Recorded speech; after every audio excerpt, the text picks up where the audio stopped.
Hey, welcome to this joint event of the Journal of Oak Spring Garden Foundation and the journal Plant Perspectives. I'm Isis Brooke, Deputy Editor of Plant Perspectives, and I'll be chairing today. Our editor, John Ryan's also here, and there is also Sarah and James from Whitehorse Press. Whitehorse Press look after the journal. It's within the Whitehorse stable, and but it's run on a gift basis. From Oak Springs, we have Danielle Eady, and I was going to ask Danielle, do you want to say a few words about Oak Spring, what you do there at the foundation? Yes, thank you, Isis. Hello, everyone. Thank you so much for joining today. I'm Danielle Eady, and I am the program director at Oak Spring Garden Foundation. For those of you who aren't familiar, we're based in Sevierville, Virginia. We mostly focus on offering on-site programs, including artist and researcher residencies that are 2 to 5 weeks, as well as short courses and workshops and lectures. All of our programs relate to plants, landscape in some way. Some of the panelists and speakers today have attended a residency, so we do tend to create a wonderful network of plant people, which maybe some of you on this call will be interested in joining one day. And I'm happy to provide any more information about Oak Spring for anyone who's interested later on. Um, and thank you so much to Isis, Sarah, James, and John for putting together this call. We're really excited about this virtual program. And back to you, Isis. Thank you, Danielle. Um, so today's event involves four presentations and a discussion between the presenters and a panel of people who all work within plant humanities.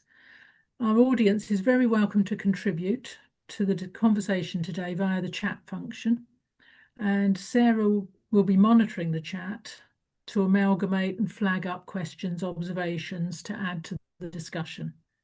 We also will have a large audience. I think we've got something like over 230 people registered.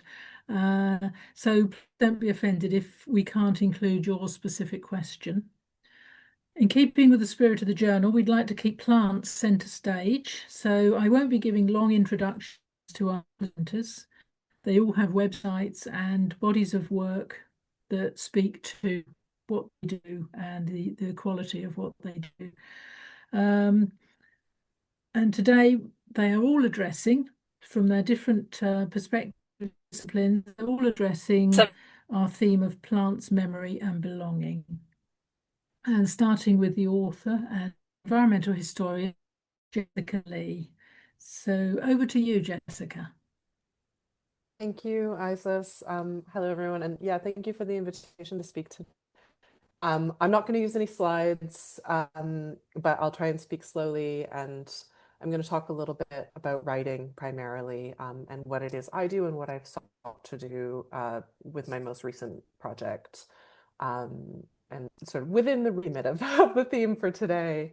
Um, so yeah, I really, today I want to talk a little bit about how we tell plant and perhaps, all more than human stories, with the caveat that I do so much as a nature writer who's shaped, or perhaps we might better say haunted by scholarly training in the environmental humanities.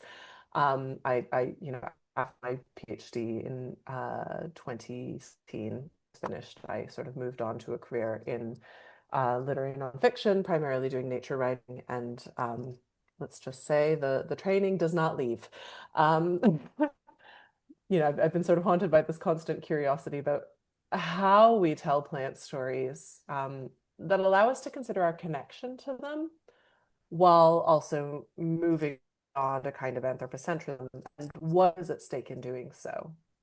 So today I kind of want to sort of explore this subject. How on earth can we begin to tell a story about a plant that isn't simply a story about ourselves, though of course we are there, and why bother trying? So what follows is, I should say, more of a provocation and maybe a series of questions than it is an answer. but you know, it's a bit of sort of what was in the back of my mind while I was working on my last project. So for the context on what that is, in 2019, I began writing a column for Cattle magazine, which no longer exists, but the column was titled Non-Native Species. And that later developed into the basis for my book, Dispersals, which is here. It looks, if I can show you, looks like this. It's blue. It has a blue cyan cover in the UK and pink flowers on the front. It's got fireweed across the front in the US and Canada. And this was really, you know, it sort of grew out of an encounter that I've been hiking in Taiwan while working on the book before that, and had encountered a plant that I found quite enchanting, only to go home and look it up and learn that it was considered sort of quite a noxious invasive species. And I suddenly became very troubled by my own feelings of enchantment with the plant and how I related to it. And so I'd started the column just this space to riff on ideas of what it means to encounter a plant out of place, and how we think about them, how we feel about them, also how we trace those categories. So that was sort of the beginning of the column, and really the sort of premise for the book, was this sort of plants out of place, borrowing the term from Richard Mabey. And part of the aim for this project for me was really, you know, to explore how I could write about plants and my connection to and encounters with them in a way that wasn't solely biographical, solely memoir. My first two books prior to writing Dispersals were solidly nature memoirs. And I really wanted a way to, I guess, draw on a different type of plant-centric voice in this project. So broadly, the book looked at a range of plants. There's a chapter on ornamental cherry trees. There's a chapter on mangoes, a chapter on cabbages. I really just went to town on things I found interesting, with the aim of presenting a series of stories rather than a holistic single story about each plant, right? It was very much like, I think about it very often as like kind of capturing many rays of light rather than a single beam. So I'm going to talk a little bit about that. It's a book of essays, I should say, which was probably the first choice that I made that really allowed me to slip away from, I think, a lot of the conventions I'd grown used to as a nature writer, and particularly away from the sort of like conventional memoir voice. So I'm going to talk a little bit about methodology, what's possible in our storytelling about plants, and point to some of the ways I think we might go about it. And fundamentally, I think this question is motivated by a few factors. First, that I believe we have an ethical obligation to write about the more than human world, broadly speaking, at the center of our stories, particularly in a moment of environmental crisis. Second, that I think we likewise struggle with the sort of impossibility of ontologically accounting for a more than human other, right? For plants. I think it's really difficult to imagine ourselves out of the frame, and I think it's a really big creative challenge. And so lastly, that there's this sort of methodological challenge that presents itself to us as all kinds of creative practitioners, as scholars, or even just simply humans in community with others when it comes to doing so, right? How do we recenter the more than human, the plant, without just reasserting our own narrative? So how do we even begin when actually all that we have is very human language with which to do so? How do we reach towards and beyond the plant when it comes to storytelling? So, you know, I very much came to this from the starting point of like, with all disciplines and with mine in particular, there are conventions, right? My first brushes with nature writing very much included things like the Romantics and Thoreau and Carson, among others, and then the whole tradition of British nature writing and the new nature writing. And there's this sort of dominant sense of the genre as premised on a long naturalist tradition, a natural historical tradition that is deeply linked to empire and early notions of exploration. So we have this strong association between travelogue and early nature writing. And in our contemporary moment, I think very often this has meant that the nature quest has come to occupy like our understanding of what the new nature writing can look like, which very often ends up centering the human journey more than the environments they move through or the plants they're in connection with. And as a scholar in the field and as someone who teaches creative writing actively now, I've realized how strong this has created an expectation that nature writing ought to come from a place of very specific expertise, right? For example, you need botanical knowledge in order to carry any weight in the genre. And I hear this a lot from students. I can't do nature writing because I don't know anything about nature. I'm not a biologist. I'm not a botanist. As if that's the only way of drawing knowledge out of the world, right? This idea that nature writing ought to look a certain way, authoritative, knowledgeable, with a little bit of personal inflection, but really informed by certain traditions. So I sort of came to this with a real interest in undoing some of that. Um, being curious about other modes of knowing and also taking the established modes of knowing and saying, okay, well, what happens when they connect, when they meet the personal, when they meet their undoing in some other frame? And what happens if we sit them alongside one another? What other knowledge forms fall into place?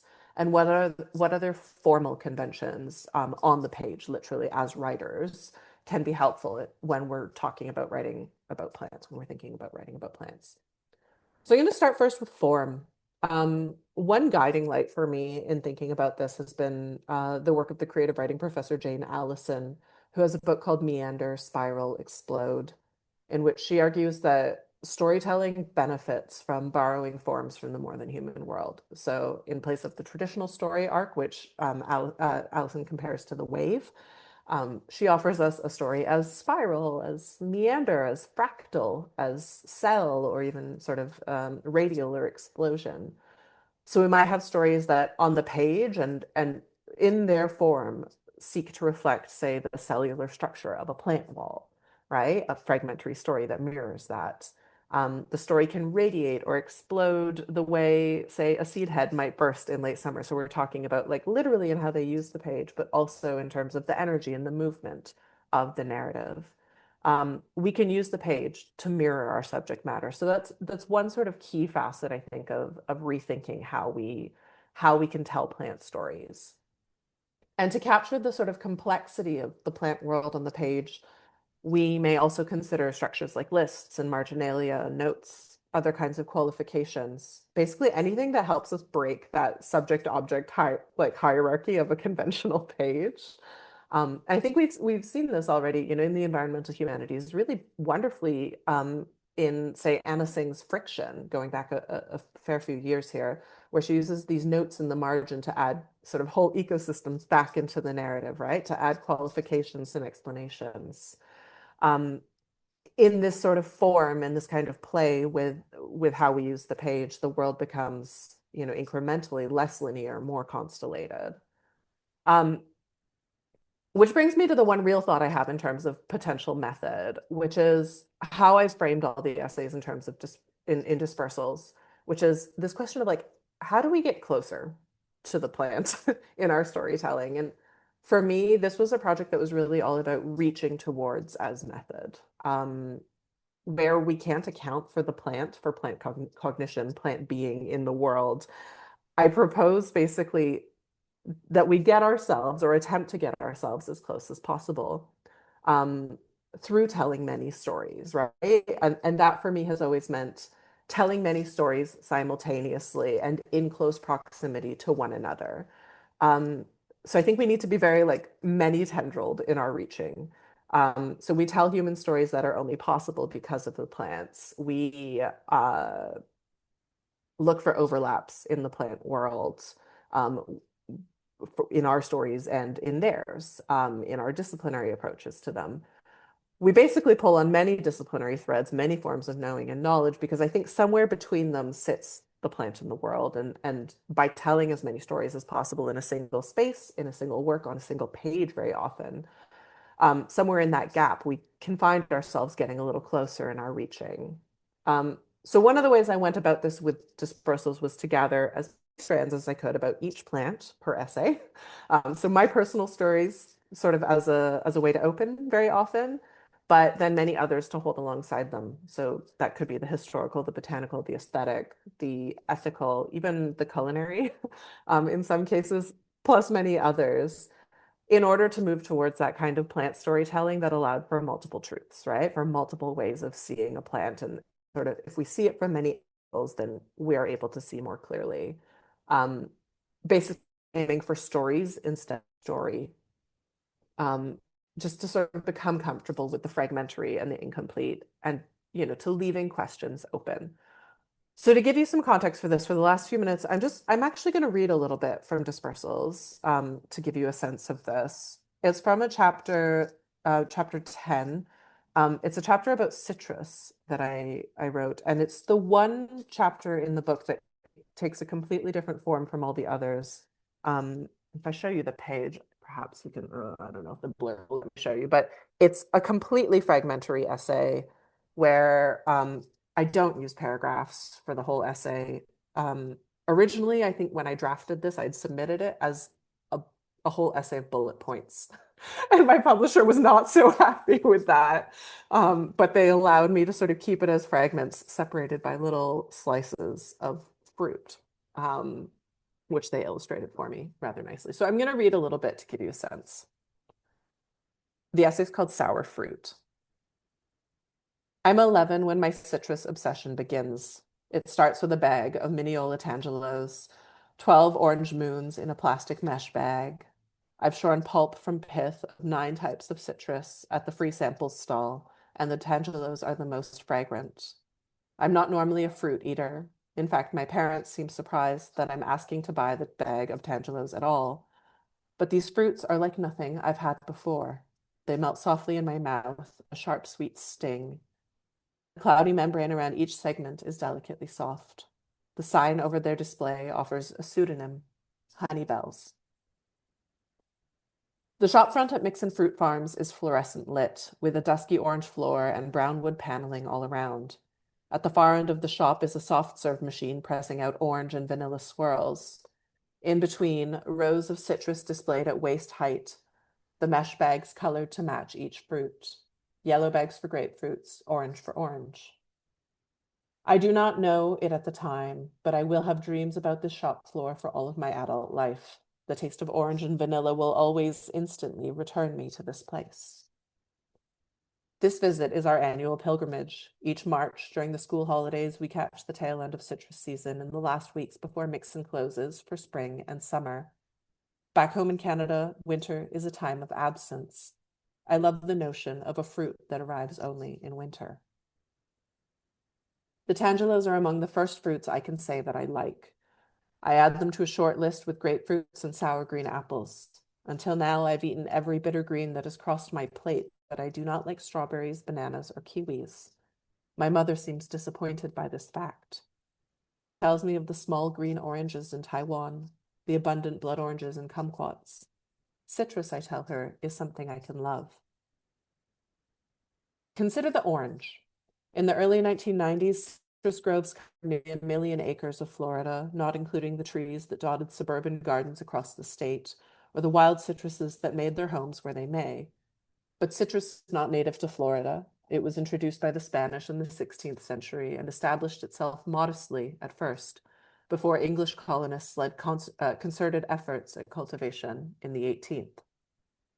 I imagine the landscape then, the pines cleared for orange groves. What could be more Floridian than an orange? Oranges, any botanist will tell you, come from northern India, from the Malay Peninsula, from southern China. There are some who might see oranges and think of California, or Spain perhaps. That is also understandable. But I think of my mother, teaching me to prise them open with the nail of my index finger, thumbing pith away from tender fruit. I'll stop there so as not to go on too long, but the essay sort of goes on like this, alternating between these personal reflections and reflections on culture and identity and botany and history, and eventually goes on a whole tangent about like the breeding of this specific Tangelo and how the scientists who bred it actually also were really involved in cultivating the collection of sort of Chinese diaspora literature for the Library of Congress. And so it sort of really bleeds all of these themes together in order to think of this fruit from many angles, but also all of the sort of other stories it constellates around it. So I'll stop there. And yeah, thank you so much for having me today.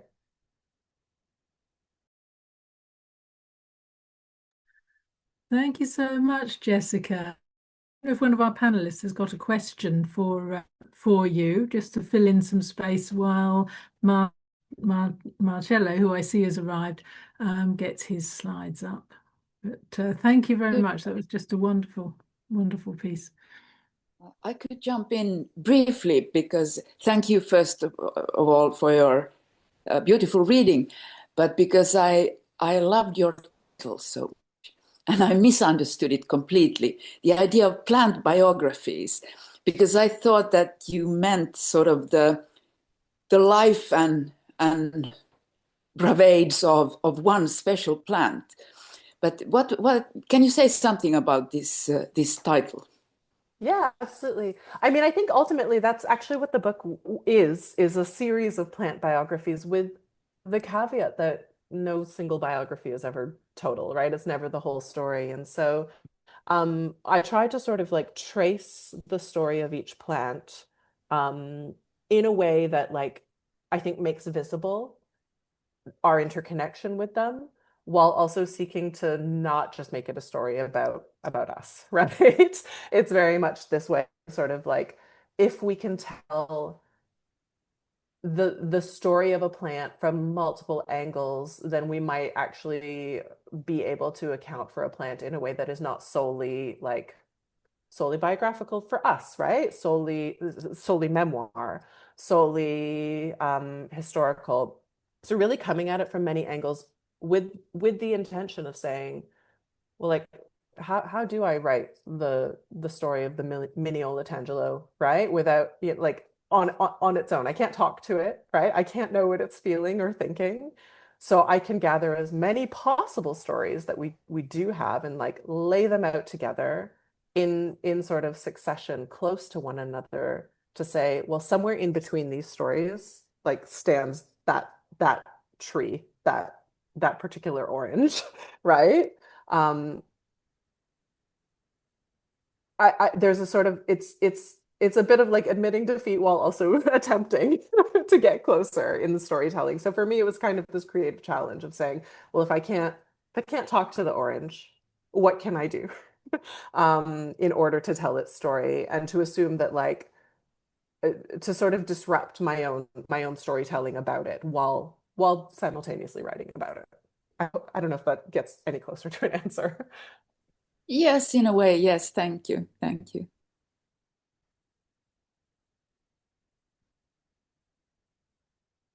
And Marcello, do you have your slides up?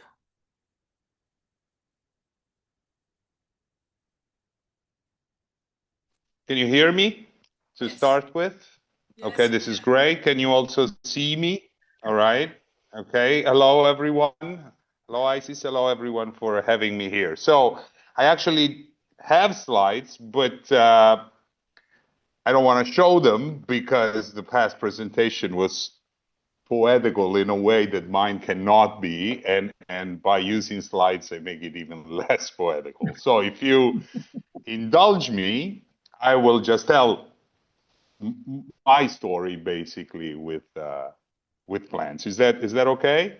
Yeah, that's okay, We don't. Marcello. So I should just say that you are a philosopher in Palermo. Correct. Great. Correct. That's right. And I am also a professional plant grower. I run a nursery with my family. It's a 30 hectares nursery of succulents and cacti, specifically here in Sicily.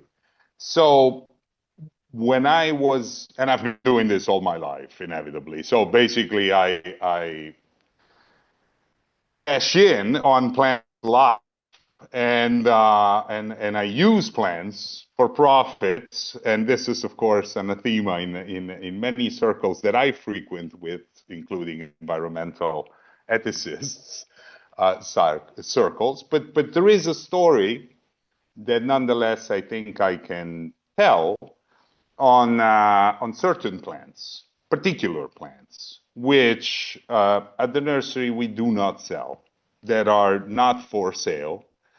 And it is a story that has to do with memory and belonging to some extent. But my attempt is to give a little bit of an analysis of what it means for some plants, at least for someone in my position, somebody who runs a family business, so the whole history of the family is intertwined with the business and with the plants and so on, to decide not to sell some plants. Why would I do that?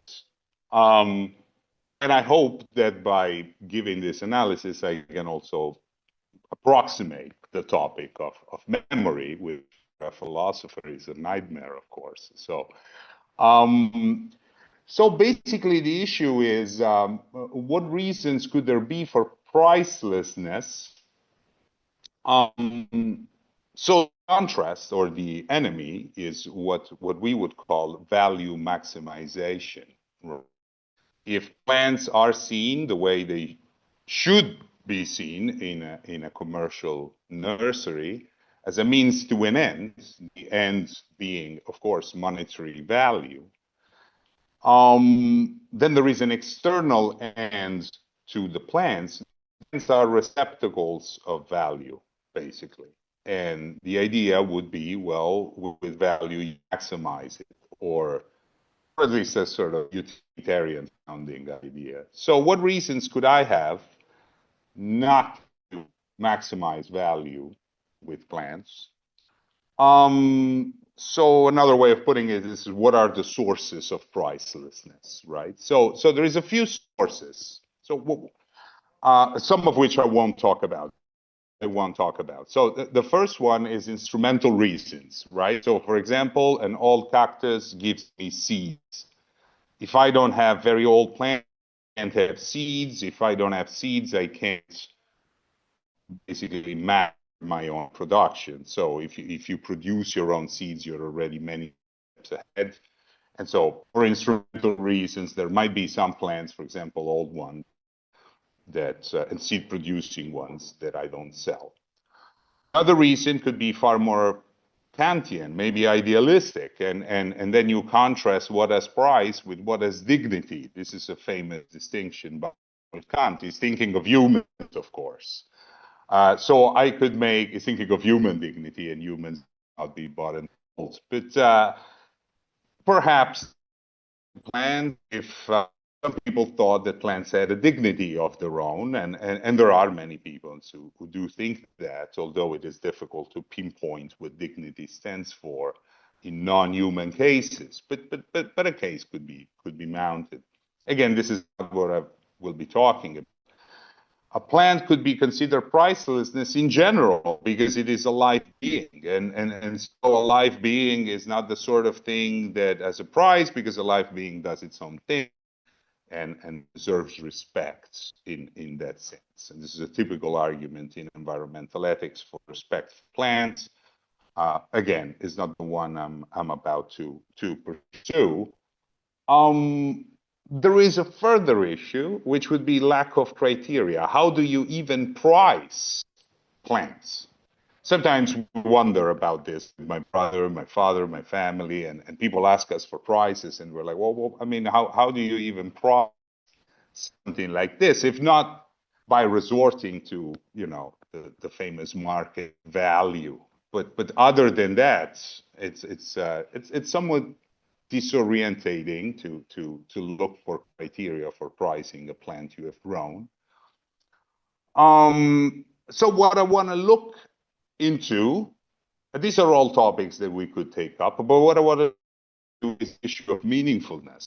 Perhaps I don't some plants are priceless because they're meaningful to us, to me.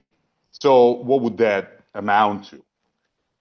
So what's involved in that? So first of all, some kind of concern for identity, perhaps. Firm concern for what we are, or what I am, right, as a grower. And I say what and not who, because this is an identity issue that it's not a metaphysical issue, like who are we? But what kind of a nursery is ours, for example? Just simple. What are we, right? We are not that kind of business that just sells everything, right? So perhaps we're an irrational business to some extent. This is our signature. It's our characteristic. And actually it is. There's a lot of people in the plant world who tells me that I work in plants as a hobby, not a business, right? So it is part of what we are, what kind of organization we are, much like, being part of All Souls College is not something you can buy. It's something you need to be invited to. And this is a characteristic of All Souls College. And perhaps we wouldn't want that to be changed, even if we changed it, we would get more enrollment or something. But what All Souls is and what my nursery is a nursery that doesn't bow to market prices in some cases. Let's put it that way. That could be one thing. It might have to do then something with tradition. Traditionally, we are like this. It might also have to do with something like an acceptance of the given. So the idea that these plants are here, the special ones that are priceless, they are here, they've been here perhaps a long time, and it is not up to us to shape or control what they do.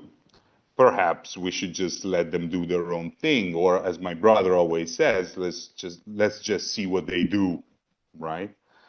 And in these cases, you even keep the defects. That's interesting, right? You could maximize value perhaps by selling the plants or by, substituting it with a better one that doesn't have the scars or whatever that mine might have. But in these cases, you want to keep the defects anyway, right? So if you say, this is priceless because I accept it as given, this is part of the landscape of my life, and then you're going to be very tolerant, right, also towards the way these plants look, for example, because they tell a story, of course, a given story that perhaps is not up to me to interrupt or change by eradicating the plant and sending it to another continent by containers or something, right? Another possibility is that we like to somehow manage the rate of change. Perhaps we are somehow conservative in that, and we just like to keep the past, or at least manage the past, and also have some personalized relation with the future. So if I proclaim a plant priceless and I take it off the market, then in a way I am personalizing my past and that plant's past. And these are together, right? They're two pasts that happen together. And our future are making it my own, whereas I could just, be lured by the rate of market trends or the changes in market trends and so on. So in this case, I am in a way ensuring some continuity. So the notion here would be continuity, which again is not identity, because continuity can involve change of some kind, but it's a narrative that I am managing rather than being managed by, let's say. And that, of course, has to do with familiarity, with wanting to keep what is familiar, what is considered to be important and familiar. Of course, this familiarity is a source of meaning. So the reason why I find meaning in certain plants is because they're familiar to me. Even literally, I could just say, this plant was planted by my grandpa, so I'm not going to sell it because it means something to me. It reminds me of something, or it tells me what the company stands for, according to my grandpa or something. I think philosophically, I'm rushing through, of course, but I think philosophically, the most important distinction, though, is this one. When we proclaim something priceless or important, or as I would argue, irreplaceable, right? This is really the word that we want to use here. It's because we're putting the emphasis on not on value in the abstract, right? the value the plant might have on the market, or the value aesthetical that it might have, or any kind of value in the abstract. Rather than putting the emphasis on that, we're putting the emphasis on the bearers of value. So not the value they bear, but the particular bearers of value, right? So the distinction is between things that possess value or meaning and the value they possess, right? So this is the fundamental distinction. So the idea there is not to increase value, for example, but to keep and cherish that which has value and the particular values that it has. So here is a distinction perhaps between valuing something, valuing a plant, and cherishing it. If we're talking about value, I think there are two values that are in the picture here. One, we may call it particular value, is the specific value that is embodied by this priceless plant, as opposed to the disembodied value that this plant has on the market. Or there is personal value, of course, and that has to do, and I mentioned it a little bit, with the personal narrative, the history of the plant, the history I shared with the plant. And there, perhaps, there is a sense of belonging that comes in. So, particular value is something that sheds light on the thing that has value, not on the value that it has. If we take the light away from the bearer of value, then we're just trading in abstract value. Then if I find a plant that is identical to the one that means so much to me but has no scars, well, then why not change it, right? Well, not if I want that particular plant, that bearer of value. So fungibility becomes impossible if particular bearers of value come to the fore. I should say that this is a conservative attitude in some sense, for sure. And you can think there are many analogies with other sort of conservative views on other things, non-politically conservative, but those views that think that good things shouldn't be destroyed just because better things are available, so on, right? So some kind of resistance to change. Now, this is a conservative position in a way, but interestingly, it's very congenial to variety. In other words, I'm not saying that my priceless plant is the best plant. I'm saying that any plant that has particular value has its own particular value, right? And so it's an issue that where does that value come from? In a way, from accidental vagaries of its history, right? So it's a conservative position which is very open to variety. And it's also a conservative position that is open to change, strangely enough, because I don't have anything against, new things. I don't have anything against new plans, as long as these new things or new plans don't entail the destruction of the old ones, right? So I'm perfectly happy with novelty and change, as long as I can also keep the old, as long as I don't sacrifice the old. Now, of course, there is an issue whether being old as such has any kind of value. So it's a possibility that just because the plant is old, it becomes priceless. That's possible, right? I don't think this is correct. I don't think longevity as such makes things more valuable, but I do think that longevity is involved with narrative necessarily. So the older the plant, probably the longer the history that the plant's got. So it does come into play. Basically then, plants that are priceless are not plants whose price is somehow incommensurable. It's not that there isn't a measure that I could put on it. These are plants that are irreplaceable because they are not just receptacle of an abstract value, and it doesn't need to be monetary value, could even be aesthetic value and so on, right? But I don't look at them just as receptacle of it. I look at them as particular expressions of it. So when attention comes to the bearers of value rather than to the value they bear, pricelessness in a business like mine finds a place. Thank you. Thank you very much, Marcello. That was fantastic. Have we got a question, Marcello, before we move on to Goldie? If you want to get your slides up and ready. I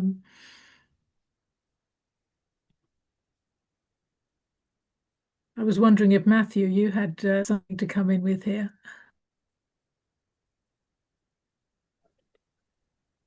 Sure. Can you hear me? Yeah, yeah. Oh, okay. Yes. I mean, I think both presentations are fantastic, by the way. I did make a couple of remarks for Marcello just very quickly. This question of value, and in a lot of the literature, it's really use versus exchange value is the focal point of discussion. So I was very interested in you introducing a slightly different angle in terms of valuing and cherishing. And I just want to just pose, for example, the question of longevity and value. There's a documentary some of you may have seen about a billionaire politician in Georgia who's making an arboretum from very old trees, which you can buy up anywhere in the country. These, of course, are cherished trees in terms of their narrative relationship to particular villages and towns. And if I don't know, Marcello, if you're familiar with this particular case, but just on the question of old trees and value cherishing and different spectrum, if you like, in relation to what you just said. I just wondered if you had any thoughts or remarks on that. Thank you. That's a great question. I have some experience. I have some firsthand experience of people building their arboretum or private or semi-private, open to the public garden, and they will come to us. The request will be mature cacti, old yuccas, branched yuccas, and so on, right? For what is called the immediate effect. So this is, in a way, as a seller, this is what you want. This is exactly what you want. In terms of how hard it is, perhaps, as a seller to part with those plants, usually we do give some consideration to where these plants are going, right? So strangely, it makes a difference. It will make a difference what the motivations of the person would be. So if these plants, if very old plants are ordered, for instance, by a botanical garden, we'll find ourselves much better disposed than if they are requested by somebody who just wants to show off, which is your usual client, as a matter of fact, right? What they are buying is, in a way, the longevity of the plant. So they're buying something that has no personal meaning to them and whose particularity they don't know. But they are, in a sense, paying for the longevity of the plant. So then I wonder very often, what exactly do they want to experience? In other words, why are old things somehow attractive to us? In a way, an old tree, anything that is old, commands some kind of extra consideration, perhaps even instinctually, we have something like that. And then I wonder, what is it exactly that they want to experience by looking at an old cactus? Why not experience the growth of a cactus, which is actually not that slow, as a matter of fact, right? And I don't find an answer. Very often, I think it is, in a way, some kind of curiosity for the future that they have, which they then want to see realized in the present, right away. What would this cactus look like in 20 years? Well, let me see it now. Maybe I don't have 20 years, or I don't want to wait for 20 years. And that might be problematic from an ethical point of view, that you don't want to let a plant do its own thing. In other cases, I think, and this is perhaps just a little sadder, it's precisely because longevity or being old commands some instinctual reaction of attention from others. Perhaps it's really just to show off. But I do remember when it was possible to just import all the saguaro cacti from Arizona legally with papers and so on. And that was stopped. And for a while, it was allowed to import the small ones, right? The seedlings and so on, even from nature. And then they stopped that. And now they've stopped the seeds even, right? And the idea is that, why do they stop it? Well, because the idea is plants have some kind of a life cycle. Of course, there are all kinds of ecosystemic reasons why they would do that. But there is also something in the being of a plant that does its own thing for a long time, or for as long as it can, at least in the case of cacti, very long. And sometimes when people try to intervene in that narrative by buying old plants, for instance, I think they have some kind of, either they want to show off, or they long for the future, and they want to anticipate that future, some kind of curiosity. I don't know if that answers your question, because I took it from my own angle, of course. But the issue of what's why old trees or old plants are moved around with such pleasure by people who can buy them, it's kind of a mysterious issue, considering that experiencing a plant is to see it struggle and grow in many cases. Thanks, Marcello. Thank you. That's a case we might come back to, I think, the discussion. But we need to move on, because Goldie has her presentation to put up, and we'll move on to Goldie Poblador's the artist, with her work. Thank you, Goldie. Thanks, Marcella. Hello. Let's see. Let me just press that play button for you all. Hello. Can you hear me okay? Yep. My name is Goldie Poblador. Thank you so much for inviting me. And wow, those were great topics that you brought up, Marcello, and also Jessica. Thank you. Yeah, Jessica. Well, I hope that I do have the slides. I'm breaking the trend because I am a visual artist, so I'm breaking the trend. I have to show you a few slides to show you what my work looks like. I mostly work in the context of installation. I'm a sculptor, but I work with the senses, and so this is a piece from 2013 called "There Is a Tree in the Heart of Death," where I translated 5 different sound pieces into scent and created a unique experience of synesthesia that people could experience. I'll talk a bit more about that later. But I specialize in a technique called glass flame working, which some of you may be familiar with. It utilizes a torch and glass, and the Blaszkas from the 19th century popularized this technique in order to create the famous glass flowers. But a big part of my work is thinking about how this kind of storytelling and technique can live in this current day and age. So if you look closely, you'll see a little figure on the left, and you'll see that it's a female form with, a stem coming out of her stomach.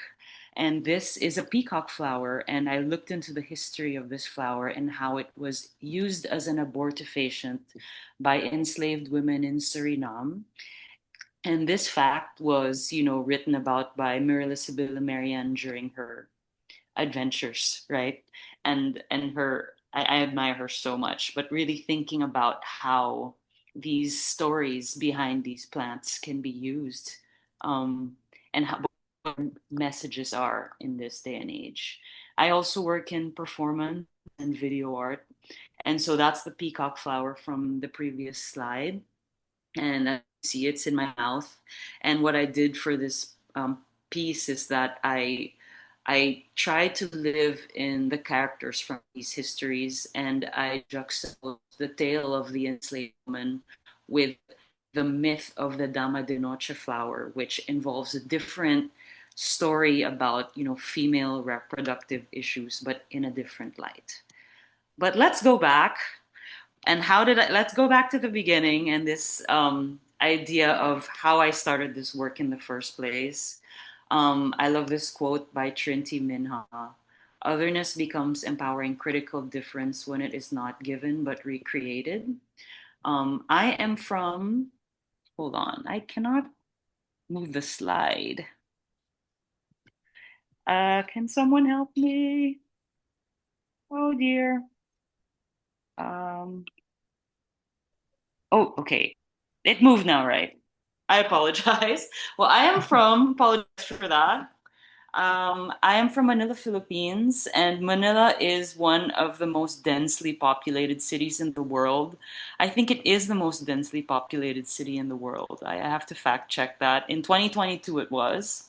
But I chose this image because you can almost smell the image, you can hear the image, you can hear the horns, and sort of this reality that I was, growing up with, and, that just started to get worse when I was young. And the Philippines, though, is also, there's great duality, wherein the Philippines is also the most biodiverse region in terms of shallow sea life. And it's very biodiverse in terms of plant life, and 7,107 islands and more being discovered. So you have this great duality within the country, and this reality of, our country is so rich in natural resource, but also, it's struggling. Like the Philippines is struggling. So it all started with this mall being built in my hometown of Marikina in the Philippines. And there's a river in this image. And I was an undergraduate studying studio arts back in 2009.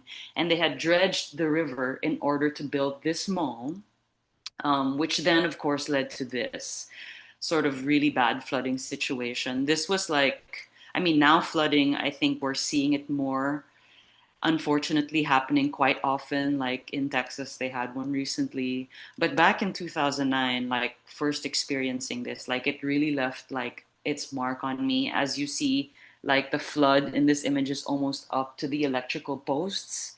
And really just this feeling of people, carrying their belongings and looking for a place to evacuate. And now this is still a really concerning issue in the country, but thinking about this idea of quick change that can happen in your environment. I took this image right after the flood in 2009, so I apologize. It's really blurry. But as you can see, the river is still in the background, and thinking about all those things that were lost, you see the trees, you see the plants, but then also people's homes, and just all the trash from inside of the river being put outside and being made visual became this very important thing that I wanted to work with in terms of what I wanted to address with my work. But instead of thinking about just making something visual, I wanted to work with scent because of its connection with our part in the brain that is linked to memory, right? The limbic system. And so I began to think about the idea of interpreting the changes in my environment and the ecology within using plants. And so I began to try and experiment with perfumery. I in no way was a perfumer, but I began to collect the surviving plants and flowers within my area. And I used a simple mixture of glycerin and water to try and preserve them for a while, to study their shape, form, but also to collect the scents within. And my idea was to create this 19th century experience of perfume and luxury associated with consumerism, right? But then to have the scents sort of tell a different story of the more harsh realities of what was going on ecologically in my environment and what was happening with plant life and, like just this degradation of everything because of decisions that were being made. And so I had never worked with glass before. But then my idea was, oh, okay, then maybe I need to make the perfume bottles. And so this is me in 2009 with my first glass teacher, Aniceto de Castro. That's flame working. And Sir Annie, he passed away unfortunately, but he worked as a scientific glass blower, so he made all the chemistry sets in the region. And so, like in the Philippines, we didn't really have glass sculpture in the context of arts education. So I really went, I sought it. His workshop was like in the back of a salon, and I really like forced him, like, please teach me how to do this technique. And so this is the first iteration of the perfume bar. I called it Collected Memories and Ephemeral Representations. And I had things like the scent of squalor for men, L'Eau de Pasig. And so I had made the bottles, but the funny part was that, well, not funny, but real in some ways, that I had collected the river water from the Pasig River, which is the main river in the Philippines. And, this river was extremely polluted, and I had offered it to the viewers to smell, but really through this like visual look of the perfume bar, right? And then I got lucky, I got commissioned again to create the entire history of the Philippines from the pre-colonial period to then 2009, right? And to recreate that in scent. And so this piece is called The Fragrance of Mai. And Mai is the pre-colonial name of the Philippines. It is the name of a lotus flower that used to grow in that same river that I had collected the perfume from.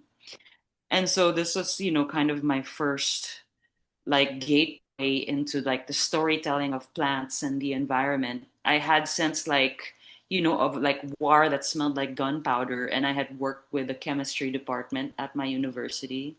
But I also had scents like fresh mango, right? Sariwang manga. I had scents of rice. I had the scent of the province in 1987, which was a combination of oils that I had made in my kitchen. I had help from my grandmother, who was like an amazing cook.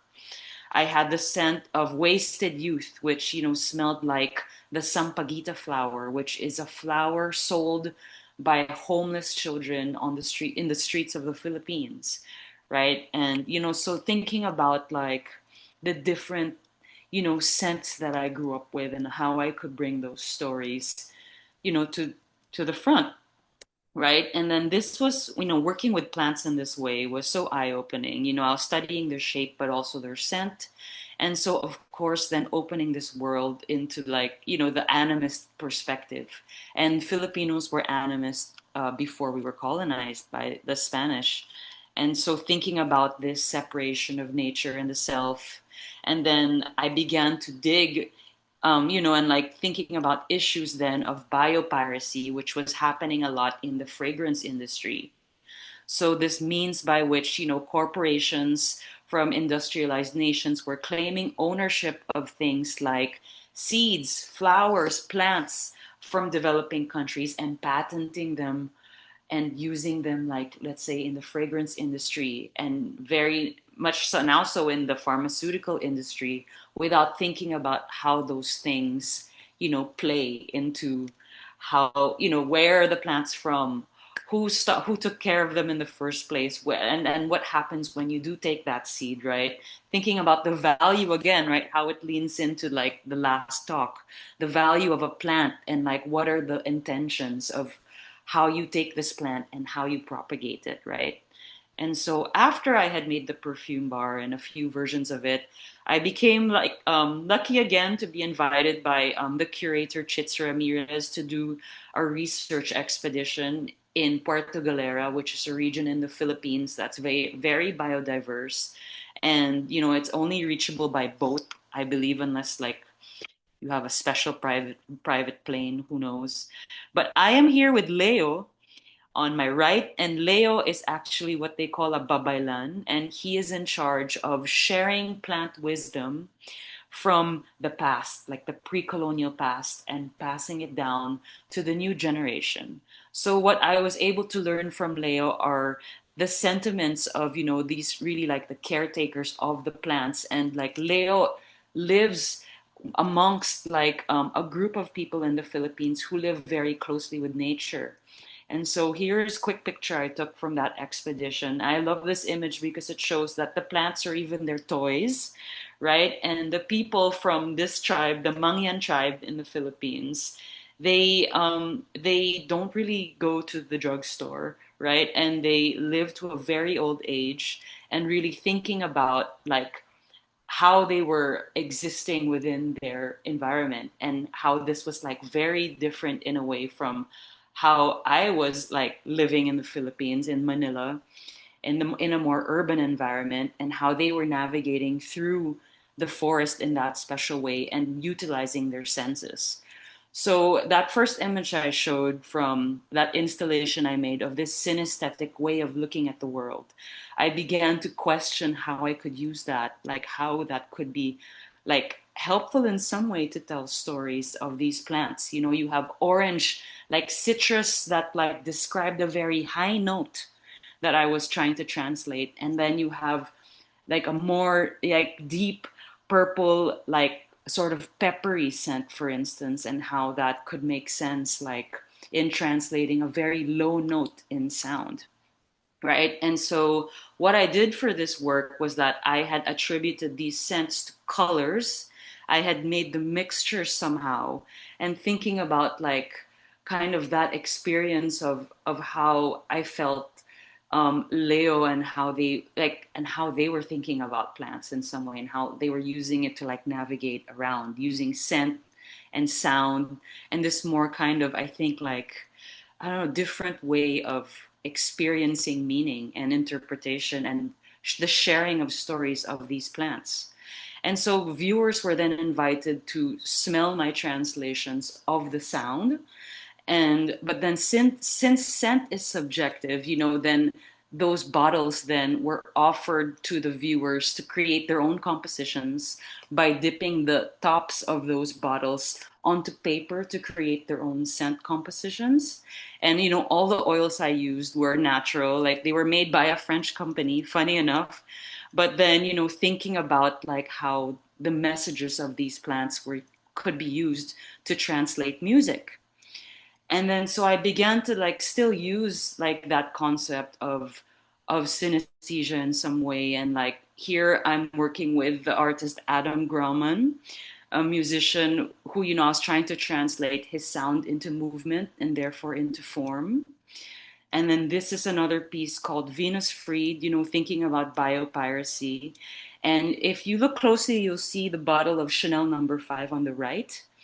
And then this piece was about the use and the patenting of the ilang ilang flower then, and how it was patented by the perfume industry in the 1920s, I had learned.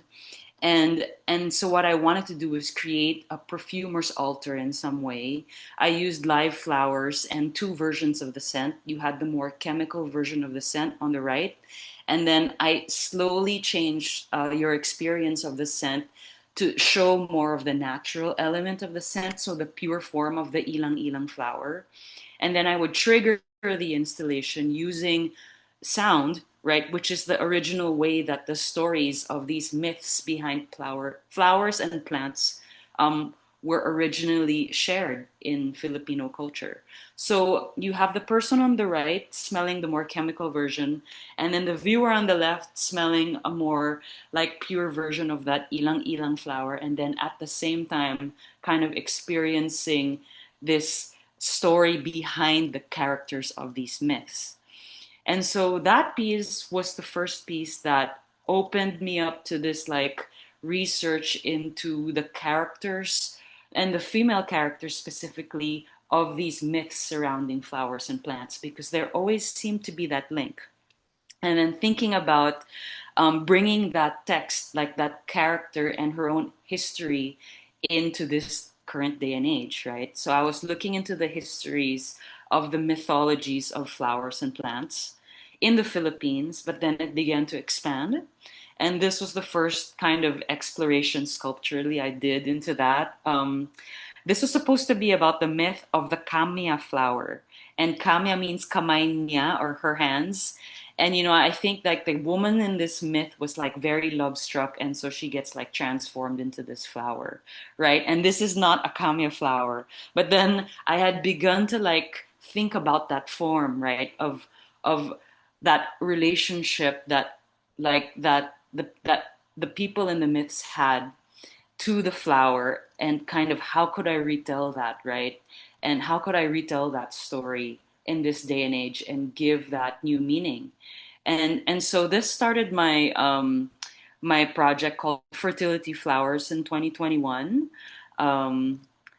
And this is like the part of the project that was about the Cadena de Amor flower. And so with this one, like, you look closely and then you see that these Cadena de Amor flowers are like slowly turning into these forms. And then for this, I was looking into the history of the Cadena de Amor flower, and it was used in the Philippines in a pageant.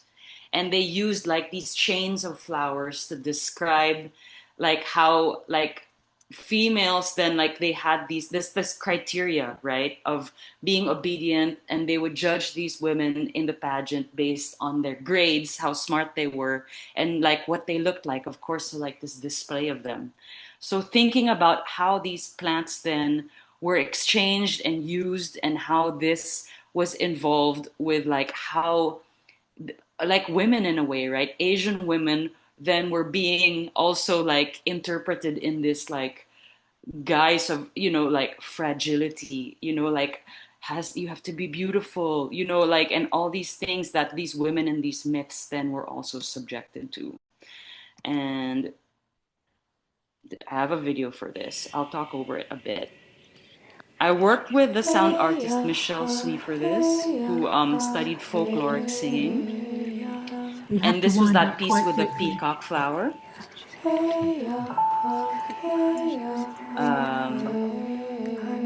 There's the video piece where I was playing the two different characters. In the myth of the Dama de Noche, where there's a queen who can't produce children, and so she is punished and turned into this flower. And then juxtaposing that with a story of the peacock flower, where there's an enslaved woman who uses the flower then as an abortifacient because she doesn't want her children to be turned into a slave, right? And so the scent was part of the exhibition, and then the video piece was projected, with the sound and the sculpture.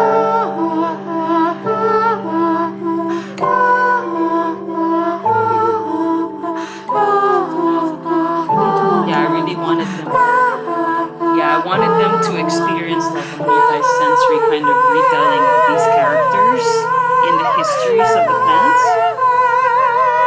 And then I began to, explore translating scent into like movement, storytelling, right? There's the peacock flower, the ingesting of it.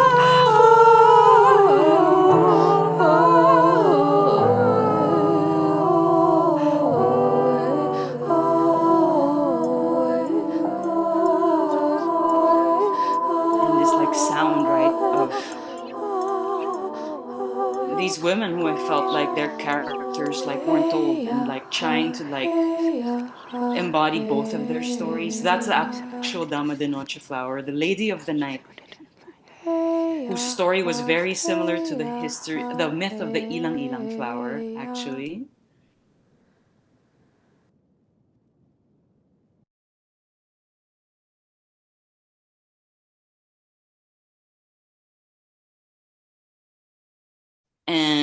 And so then I went to Oak Spring for the first time, and I became exposed to their beautiful library, and so I was able to do more research into like how what is the best way to sculpt these flowers, right, and tell these stories.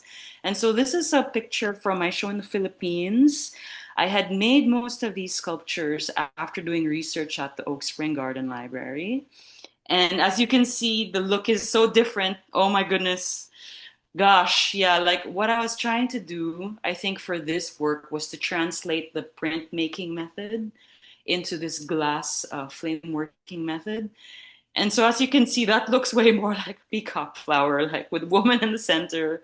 But just like being able to converse with this rich history of interpreting natural history, and then to add, you know, my culture's myths, and then to retell the story of the women in these myths has been like such a privilege and such a gift, right?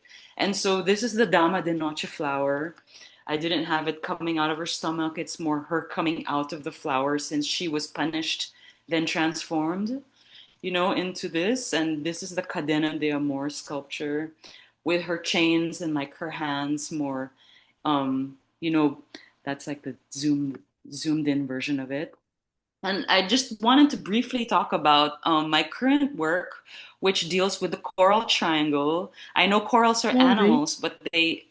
Goldie, Hello? sorry, but we're gonna have to stop because Oh. we're running way Oh over dear. time. Oh, okay, no worries. Well, But it was thank good you. to Yeah. well, it was good to see so many of those beautiful images, though. So thank you for that. Oh, dear, thank you. Maria Theresa is here, and she'll be setting up her slides, I think, or James is going to do them. But if we have a quick question for Goldie from anyone, that would be good.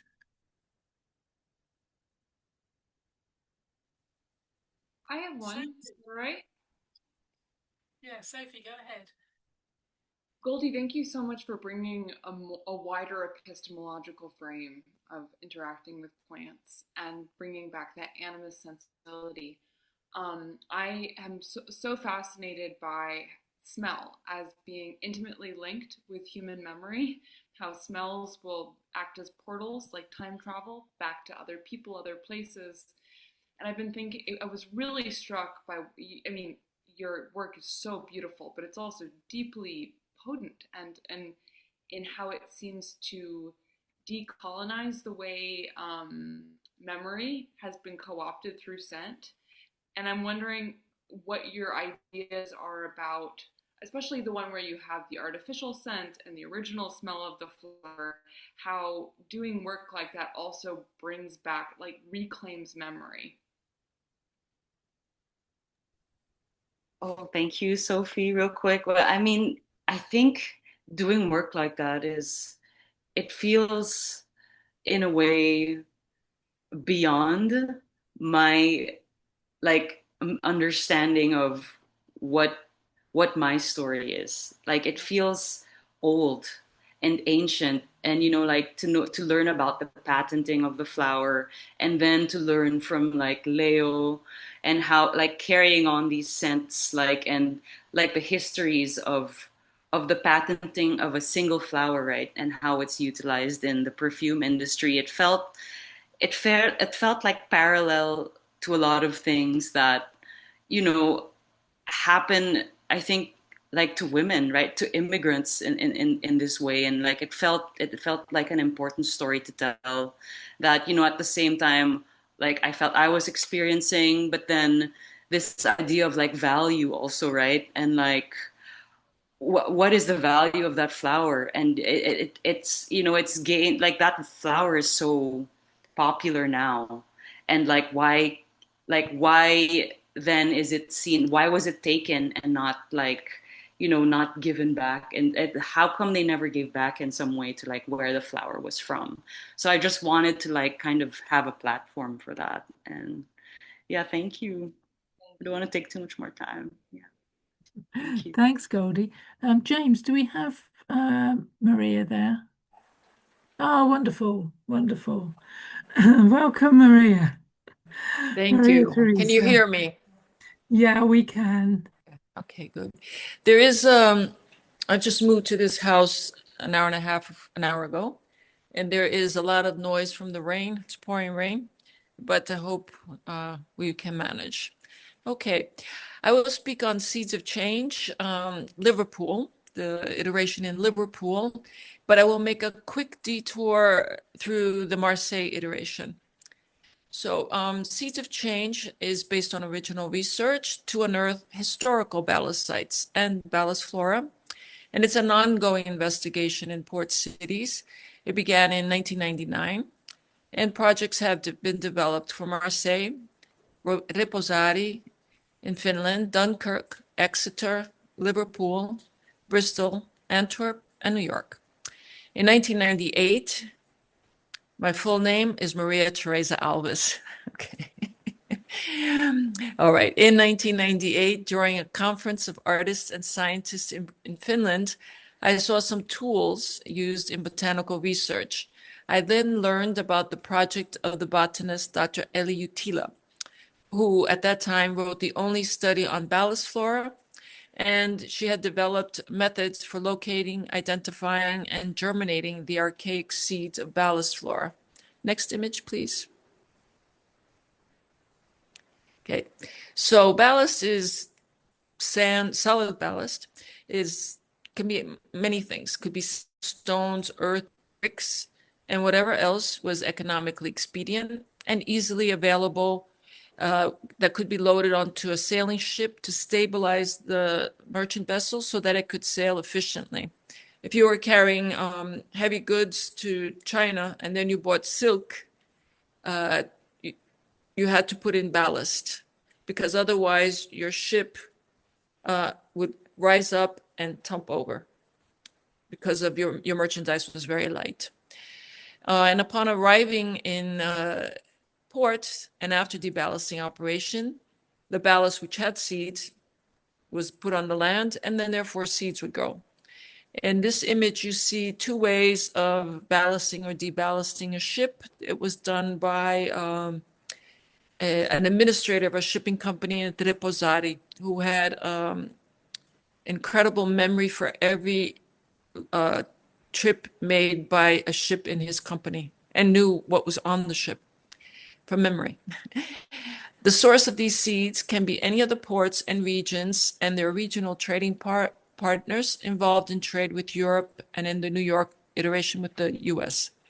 Dr. Juttila says, although seeds seem to be dead, they are in fact alive and can remain vital in soil for decades and even hundreds of years in a state of dormancy. Seeds contained in ballast soil may germinate and grow, potentially bearing witness to a far more complex narrative of world history than is usually presented by orthodox accounts. The historic importance of these seeds is rarely acknowledged. As an artist, I have no interest in duplicating work within an art context. I began the ballast studies for Marseille after verifying that none such studies existed in the university there. I then approached Dr. Elli Juttila to act as my advisor for the botanical aspect of the work. Later, we were to co-publish a scientific study on ballast flora together. The first Seeds of Change was in Marseille in '99, where I was living at the time. And for hundreds of years, next image, sorry. And for hundreds of years, seeds transported along with ballast coming from the regions trading with Marseille ranged from Norway to South Africa, Mexico to Vietnam, all arriving in Marseille. My basic procedure is I research the local archives to see where ballast could have been unloaded. Then I try to locate these sites with the historical maps and then try to find them within the new urban context. From these sites, when possible, I take samples of earth and pot them. Researching through the different archives of Marseille, I discovered 5 legal and illegal ballast sites: the Pierre de Mar ballast site, the depot at Fort Saint Nicolas, another at the Bassin du Carénage, another at the Bassin de la Gare Maritime, and another at the depot at Major. These are all different colors there. Okay, next image.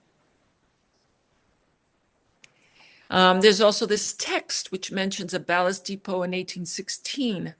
Dear Marquis, before the revolution, there was an enclosure in Rive Neuve called the Pierre de Marbre, which received and furnished ballast from 4 ships.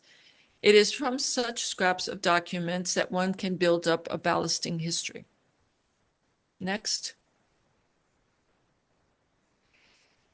The pilot samples that were collected germinated in a greenhouse. In this iteration, there were few samples collected as the area of former ballast sites had been built up within a very dense urban context and therefore were heavily asphalted. I took a very strong friend along, but there's just so much asphalt he could bang his way through.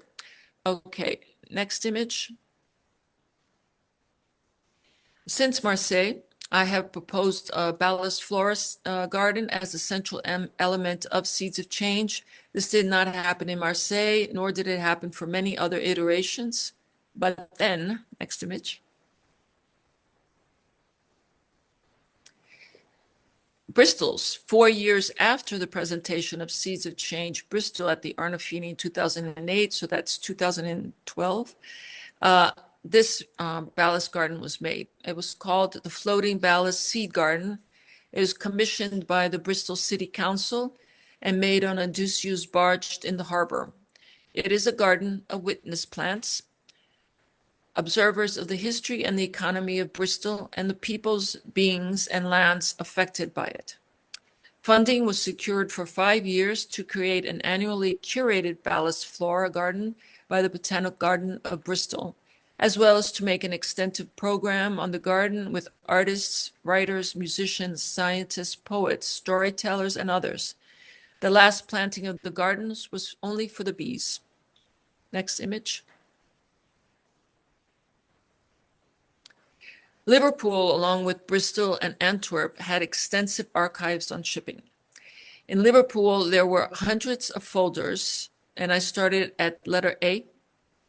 And when I arrived at M, there were several folders on maintenance, which did not interest me. And I thought I would skip it, but persevered, as I had done every single folder from the letter A, and discovered a small receipt, very small, it was like this big, a small receipt for the reparation of a ballast crane. There is a map in the archives that is very detailed of the port in the 19th century, which shows a 27-ton ballast crane. The ballast crane is the lower image, it's the orange dot. Okay. Next image. The ballast crane no longer exists, but its metal base does. In the middle of the 18th century, Liverpool became the leading slaver trading port in the world. We have been traditionally taught about the Atlantic slaver trade or the Atlantic Triangle trade route, where industrial goods from Britain were taken to Africa to be exchanged for people who had been enslaved and then taken to the Americas to be exchanged for colonial goods to be brought back to Britain.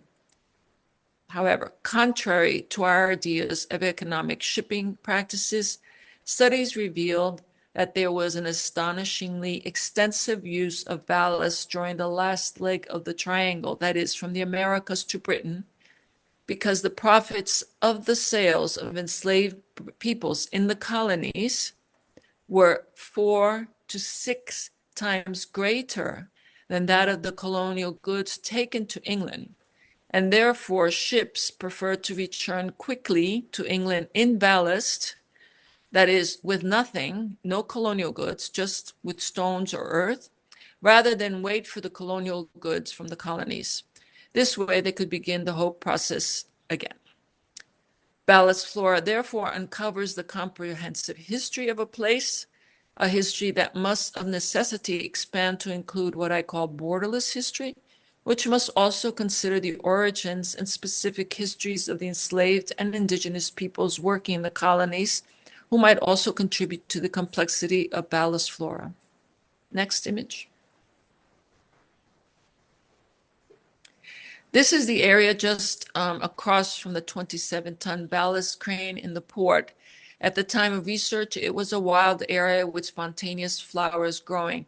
Unfortunately, there was very little funding for this iteration, and I would have loved to have been able to meet with a botanist on site to understand the origins of these plants. Sue Shepard in Seeds of Fortune writes, at the end of the last ice age, the British Isles were home to only a handful of plants.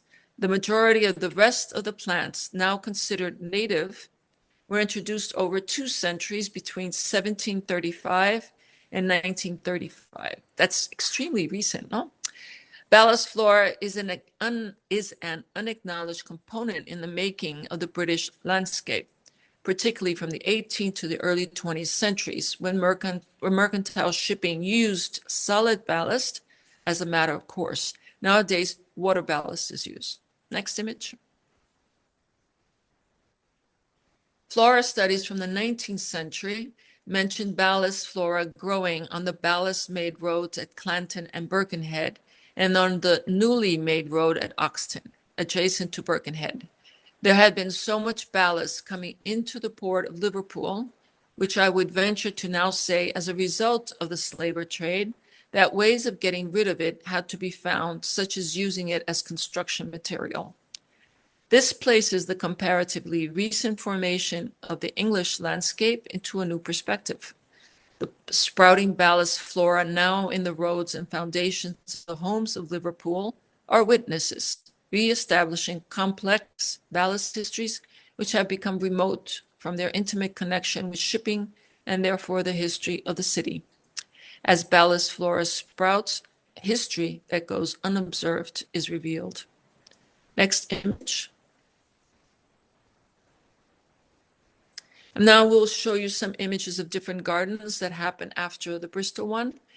This one is a garden of ballast flora, Liverpool, but it was never shown in Liverpool. It was shown at the Central Museum in Utrecht. For some reason, my work is being shown in different places from the origin.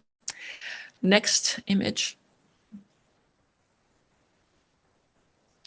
This is a garden of ballast flora, Antwerp, but shown in Stok in Leuven.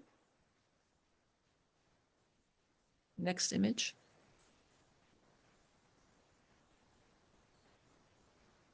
And this one is on site. A garden of ballast flora in New York, a botany of colonization, shown in the Weeksville Heritage Center in New York. This was the only iteration made on a settler colony. This work was not calling for a restoration of lost landscape, but an acknowledgement that in New York, we are faced with a colonized earth. The very earth is colonized. So much ballast also came into New York, like Liverpool. Entire streets were made in Manhattan. Entire streets were made with ballast, and also the Bristol Basin that we have on the east side of New York City. It's Bristol because it was Bristol. It's entire chunks of the city of Bristol that were brought over as ballast in World War II when the U.S. siding with the Allies brought weapons and later construction material to Europe. They could return with nothing because of the war, so they returned with ballast, which was the city of Bristol in chunks. So by looking at the plants that both indicate ballast ground and are witnesses to the subjugation of New York, a possibility is offered for a process of decolonization to begin with through the memories of the plants. Thank you.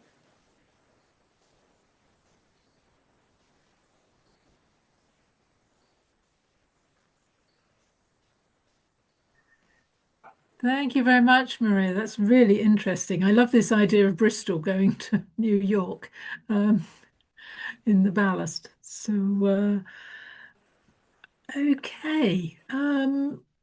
We can now, we've had our 4 presentations. We can now start weaving between them and thinking about the way in which our themes are enriched by these different approaches and different presentations. And so I'm very happy to take questions from anyone and well, from our panelists, as we said, but others, audience, do put things into the chat as well. So I don't know who would like to start off, whether it's one of our presenters to another presenter. I wondered if Jessica had some reflections on Maria's presentation, but anyone.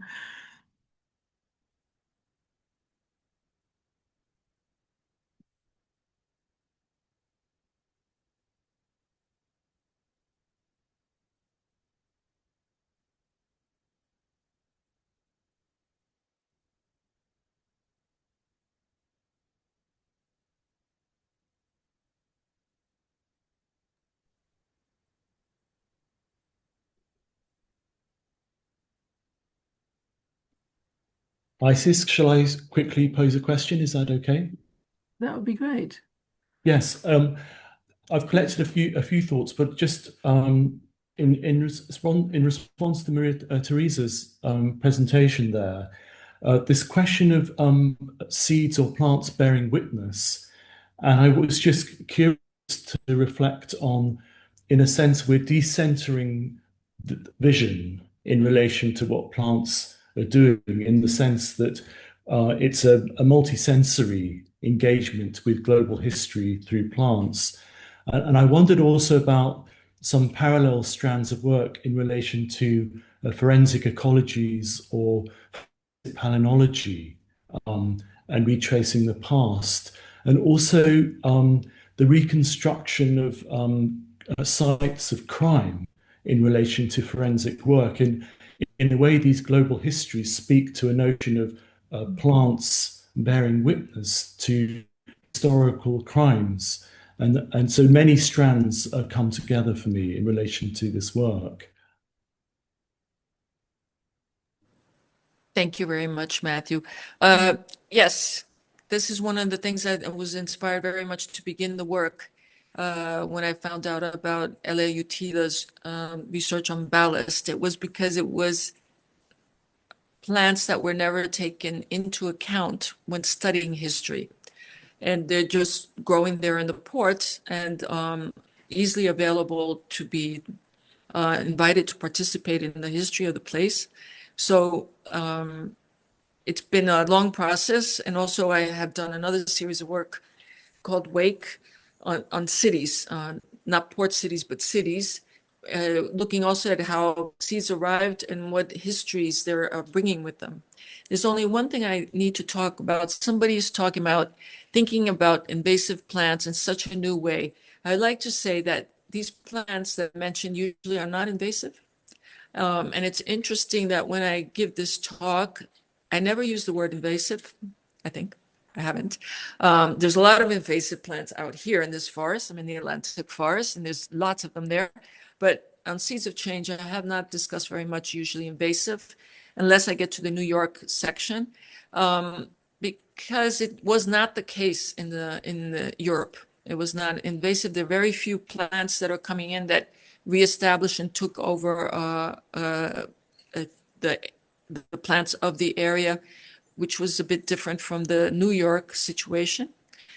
So in the Europe context, it was not, it was fewer plants and a very long 1,000 years history of ballast or more, compared to the US with the eradication of native flora and then the introduction of European or, well, other plants onto areas that the native plants could no longer work with. So thank you.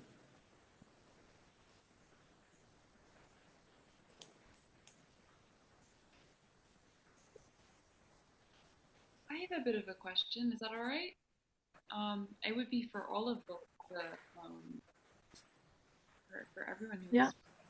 I am interested in how we have framed plants as being acted upon and how we can clear the arrow of agency, especially as we think of them as elders, being older than us and we're relatively juvenile species.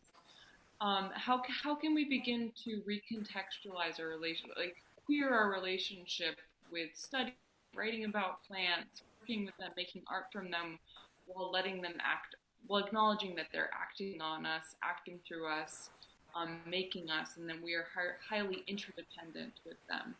I'm wondering how we can widen our frames of how those dialogues happen with plants, rather than just trying to look at them in this very narrow qualitative material reductionist way.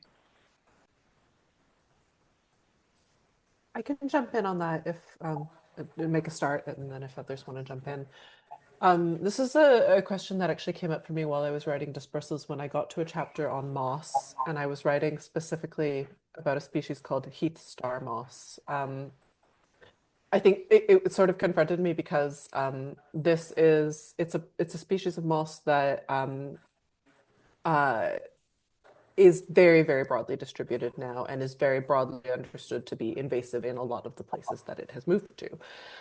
But because it is a moss, and mosses reproduce by spore, and they are very, very small, it has basically been understood to be impossible to eradicate. It's just not a thing that's going to happen. And I was really interested in the narratives we sort of spin around this kind of plant, and particularly the language we use to think about plants like moss. And I'm 100% guilty of this. I love mosses. I think they're so cute. They're soft and they're green and they grow in cracks and corners, and they bring joy to my day every day. And I was sort of writing with this moss, reading what others had to say about it, moving through the literature, looking at lots of Robin Wall Kimmerer, etc., and coming to this point where I realized that so often when we were telling stories about mosses, it was very much from this perspective of like thinking about mosses as small and speaking about them in diminutives, and sort of the language that we used, at least in what I was tracing, continued to sort of undermine the sheer power and agency of this tiny little moss that had moved its way around the world and could not be eradicated, right? The sort of power in that.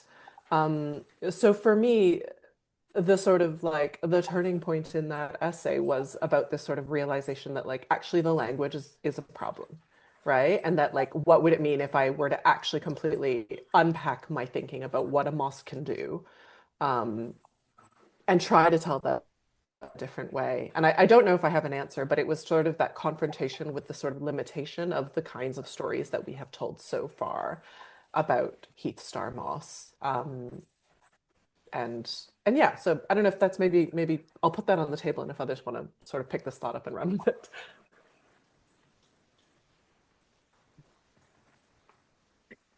Thanks, Jessica.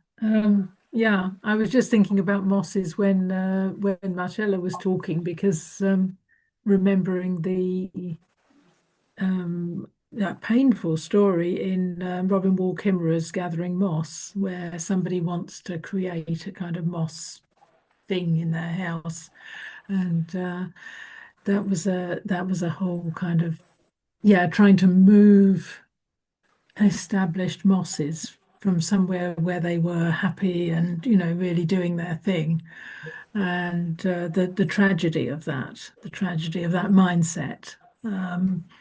But I suppose again it's a mindset where the thing is there to be used as however we want.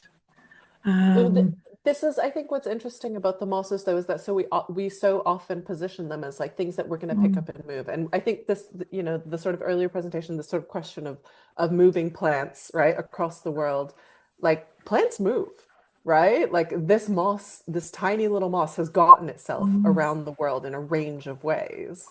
And what is that if not a kind of agency, right? So I think there's this tendency where we treat it as like, oh, we can pick up the moss and move it. And of course we can, but also the moss is moving. The moss is active in its own dispersal. And so that's sort of that reframing of in terms of how I wanted to really sort of start thinking about it, or invite myself to start thinking about it that way. Yeah. If we can imagine ourselves really, really small, they would look so different, wouldn't they?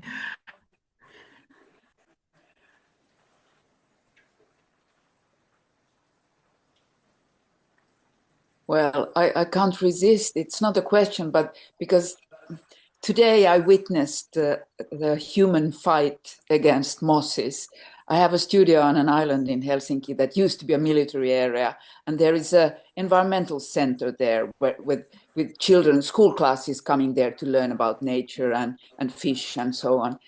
And today because winter is coming, there were two guys on the roofs, and one was blowing with the leaf blower, and the other was spraying something. And I thought, oh God, they're washing the roofs so they won't rotten through the winter. And then I asked the guy when he came down, what are you doing? Are you cleaning the roof? No, we're poisoning the moss.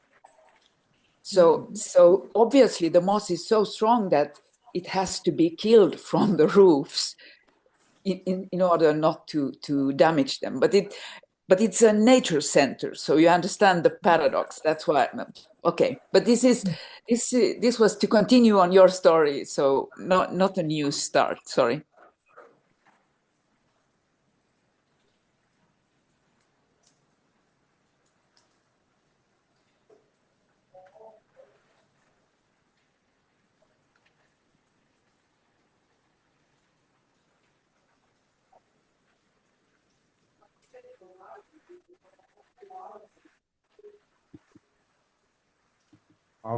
Maybe Isis? Maybe I can. I don't know if you guys can hear me because I moved. Yeah. Okay. Well, I wanted to say something about plant agency, or lack thereof in perhaps in the way we framed, or at least I perhaps framed my talk. So there's two things that I do want to say. The first one is this notion of being acted upon. I mean, we assume that it is by us, but of course, plants are acted upon by pretty much everything. I mean, this is part of what makes them so fascinating and so interconnected with everything, is that they receive solicitations from all kinds of external causes and then embody them So part of what makes plant being so interesting is that it is so utterly relational. And to be relational, it means in many cases to be acted upon. Actually, in many more cases than it does mean to act. And now, we can observe that. It's not just our acting upon plants that comes to the fore when we discuss the being acted upon category. It doesn't need to come to the fore alone. There is all non-human factors that are acting upon plants. And then there are the ways in which plants are acting upon other factors and ourselves, including by giving meaning to our lives. This is one way in which they act. So I think that so this is not to deny that plants have forms of agency. I mean, far from it. It is just to say that a whole lot of our understanding plants needs to be pivoted on the many ways in which they're acted upon by external factors, only one of which is us. So observing all the non-human actants upon plants tells us about what plants are, if it is true that they are relational beings, as many write. And then the second thing that is, and this is trivial just as much, but there is a sense in which we learn as humans what plants can do by acting upon them, and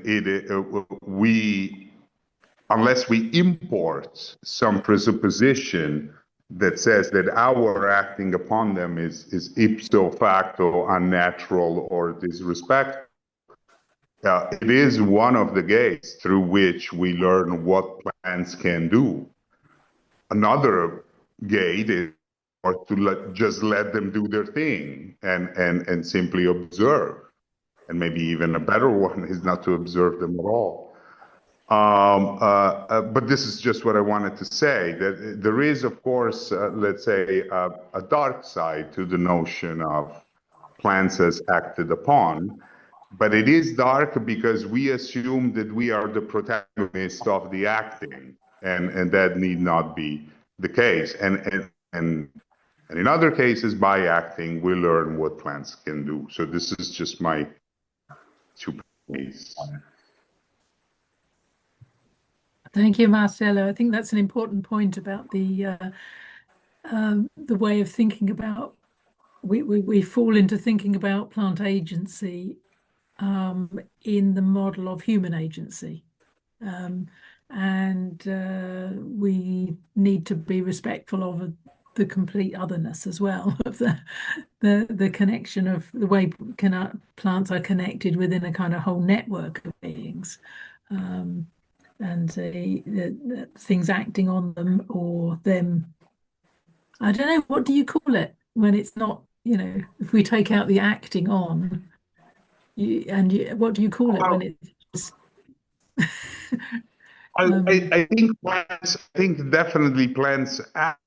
If the contrast of acting is just reacting or mechanically absorbing what comes, of course, they act and I mean, I can tell that plants basically decide the schedule of my day and the accumulation of well, they don't decide it, but they basically decree it, right? Just by being. And I have to wake up at certain times because plants say that I have. So I think I am acted upon by plants in so many ways, physically, intellectually, to confront physically a cactus and see how it goes and so on. So I think I mean, without denying all the anthropocentrism that is involved in so many of the ways in which we approach plants, this is undeniable, right? That there is a lot of that, but that shouldn't, I think, veil or somehow not allow the many ways in which we are acted upon by plants all the time, even in just this meeting and in our projects and our daily schedules. So I think there is some sort of peaceful confrontation going on, that it's much more equal than we somehow fool ourselves into thinking it is. I think plants are playing the game with full force, to the point that in the history of philosophy, as many of you know, plants have been seen as some sort of demonic powers, the unruliness of nature, and this sense that you cut them, they grow back, and so on. So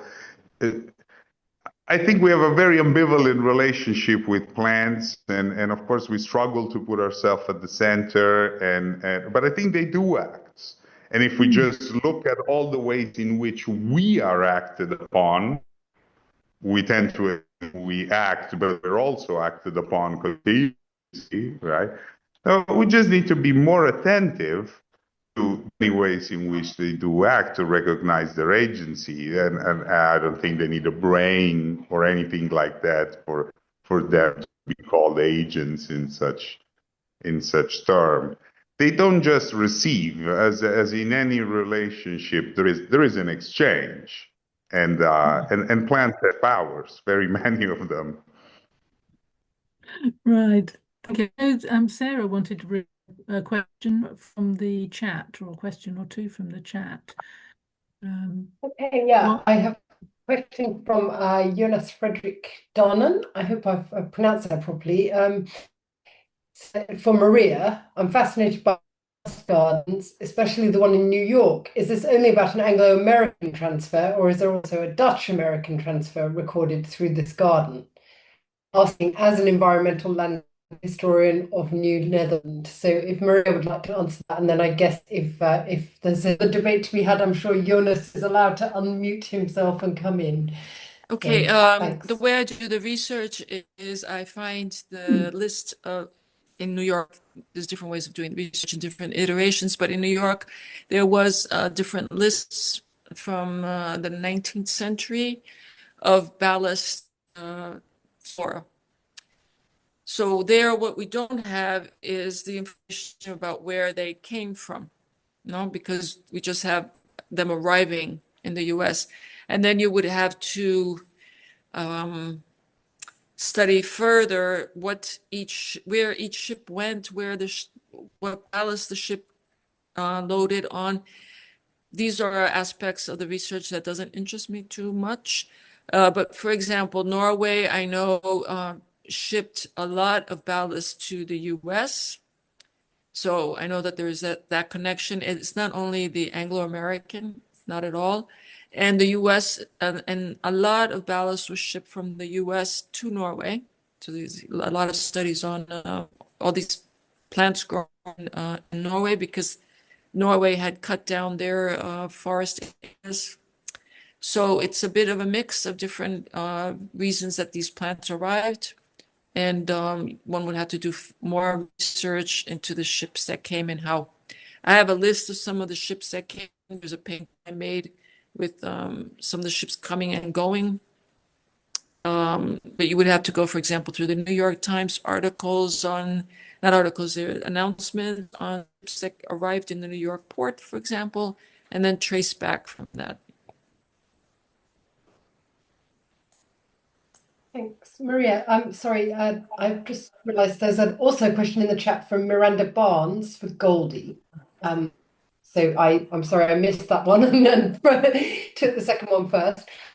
Can you discuss your method or process to aligning smells to sounds to colours in your work? Is there an approach to how you translate and categorize them? Oh, hi, thanks for your question. Well, it usually starts with, let's say, the concept behind a sound, or let's say the concept behind a project. Deep, like sensing and listening is definitely involved, but because scent is subjective, it's different depending on who I'm collaborating with and what I'm making the work about. An example would be like my childhood to me smells like coconut oil, right? And to someone from Singapore, I've been told that their childhood smells like Lysol, more like Lysol. So it's interesting, like, let's say how that fits into a concept would be, I translated the work of Eliane Radigue, her piece called Trilogie de l'amour, about the loss of her son. And so then the translation of that sound involved a lot of metallic scent, because the scent of metal is often triggered by human touch. So like when you hold coins, that's when the scent of the metal comes out. So a lot of it depends on like the concept of the work, or what more recently when I worked with Ben Richter, who's here at this talk. So we worked together to translate the shapes of the sculpture sound into a composition, a sound composition. And from there, we translated that the scent created based on the molecular weight of the scent. Am I saying that right? Yeah, so the sound is based on the molecular weight of the scent.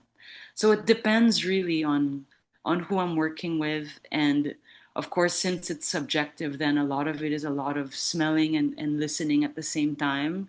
And to me, like a high note smells like citrus, and a low note would smell more like a juniper berry or something, right? But like, yeah, like really sensing deeply and thinking about like the sensitivity of who I'm working with and how the meanings of the scents can live with them. But it's definitely a question I still ask, and it's a process. Hope that answers it. Yeah. Thanks, Goldie.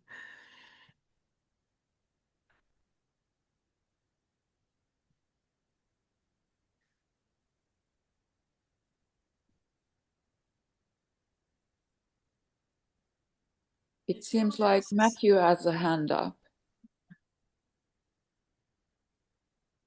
May I just yes, quickly... Matthew, sorry, didn't see it. Sure. Yes, no problem. I had a question for Jessica, actually.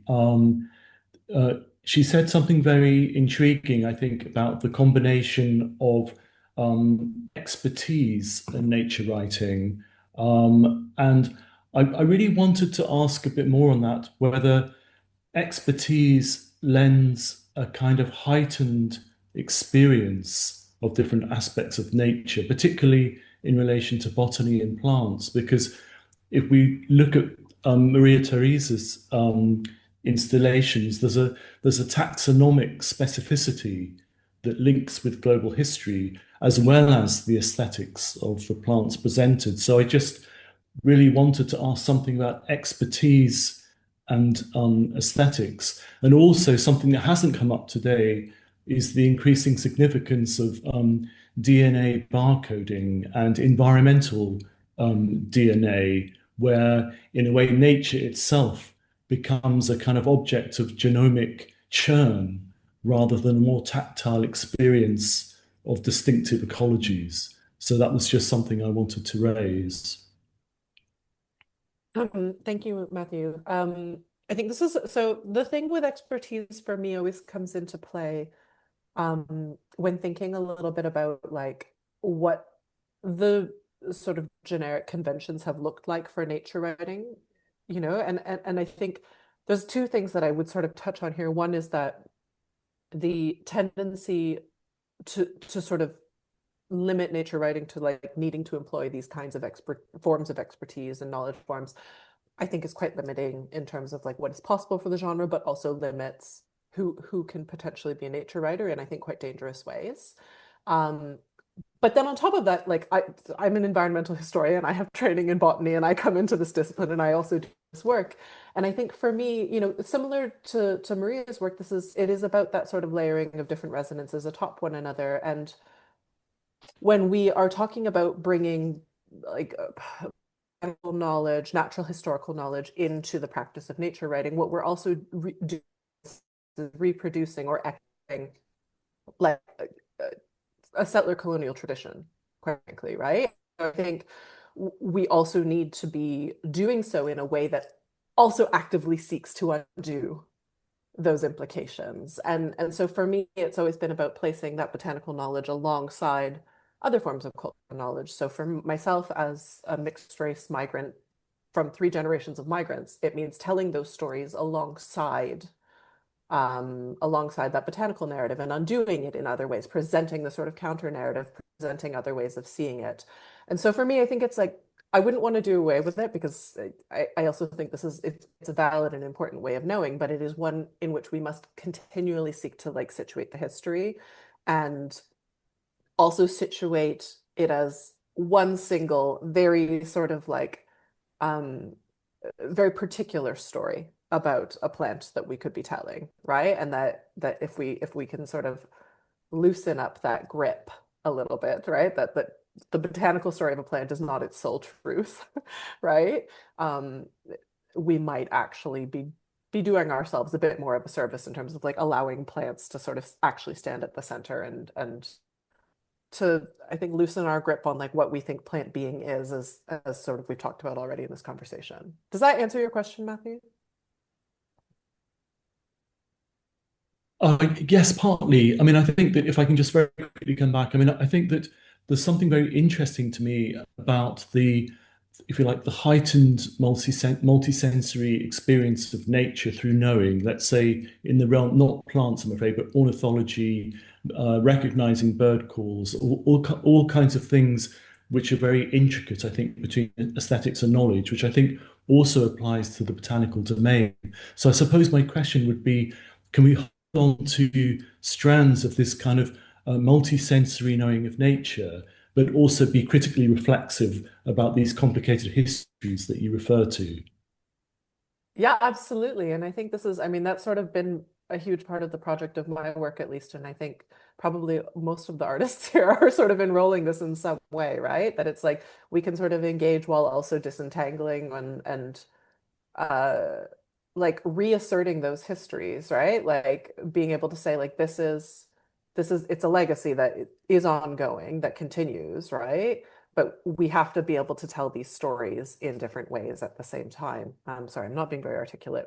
We're reaching the end of my day, so my brain is switching off. But no, I think there is like it is incredibly possible, and I don't know, you're bringing to mind something that I've been out in the field for the past few weeks with scientists, you know, doing some participant observation work for my next book.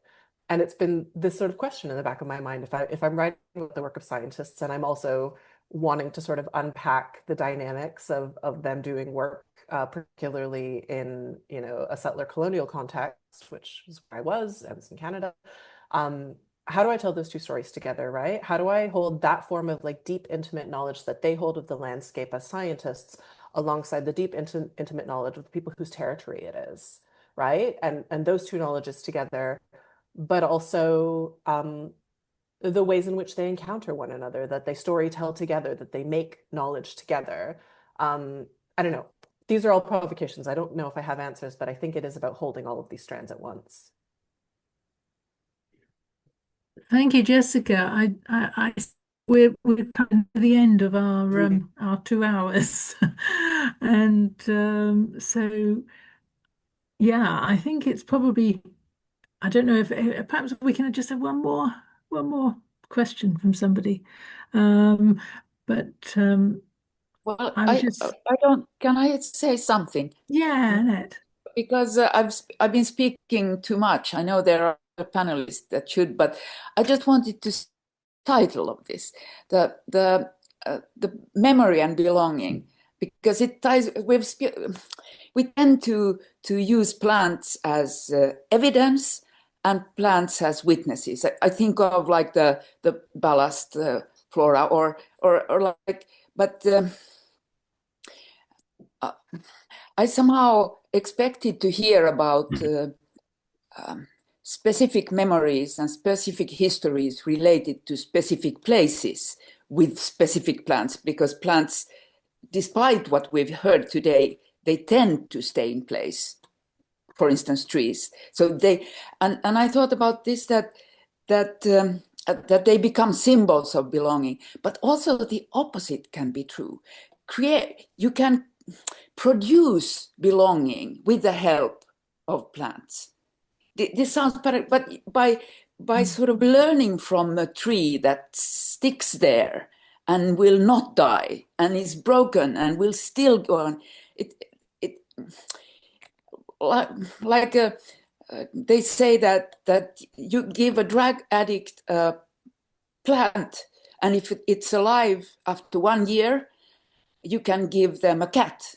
And if the cat is alive after 1 more year, then you go to the next. So how should I say, this idea of producing belonging, that was all I wanted to bring in, and maybe somebody could continue or can relate to that in some way.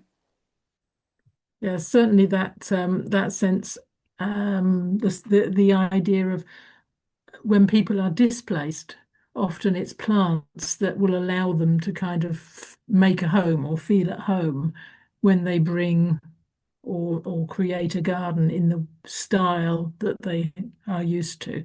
That seems to be a very strong link between the memory and plants.